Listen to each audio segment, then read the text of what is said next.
Hi, this is Brian Beaulieu from ITR Economics. I'm the CEO and Chief Economist. Thank you for joining us for another edition of Trends Talk. Today I want to talk about something that's very timely and hopefully won't be timely in the near term. It's about the coronavirus outbreak in China, and we've even had some reported cases obviously here in the United States and elsewhere around the world.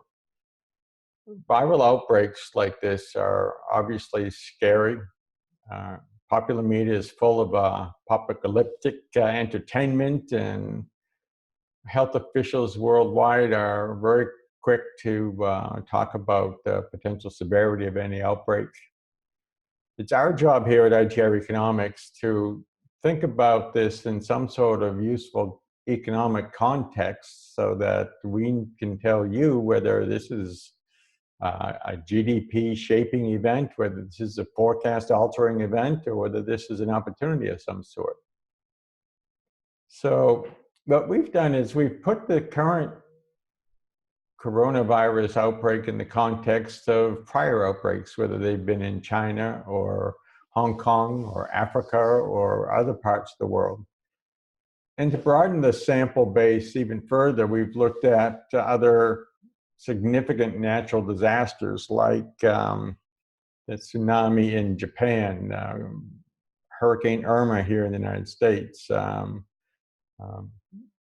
hurricanes on the East Coast that have wrecked the East Coast of the United States. And all those are huge, justly so, news events that have economic implications. The question to us is, does this therefore mean that the economy is going to do poorly, the economy is going to do better? How's the stock market going to react to all this? Well, we already know that the stock market has already reacted negatively, went down about 1.6, 1.9%, depending on how you measure it over the last 5 days, but it's rebounding here today in day 6. You know, the apocalypse has never occurred in the past. So the question then becomes, is it going to occur this time? Well, if it is going to occur this time, that would truly make it a black swan event, because while we had the plague in the Middle Ages, there's nothing in recorded modern times to give us any sort of dialing in on a global plague. But the odds are it's not going to happen, and hasn't happened so far, and modern medicine and containment is better than it ever has been.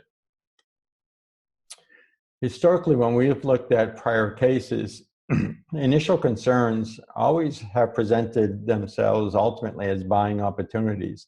I just said it went down for 5 days, but now it's on the way back up.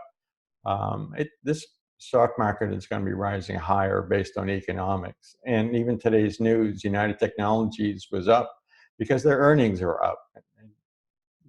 3M is a little soft today because of their concerns, or market's concerns, with their business in China.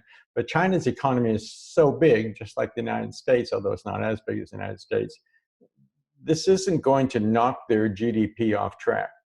This could be an instance where we'll see some microeconomic industry changes, like passenger revenue miles on routes to and from China, maybe trade in medical supplies, maybe the output from the impacted cities or province.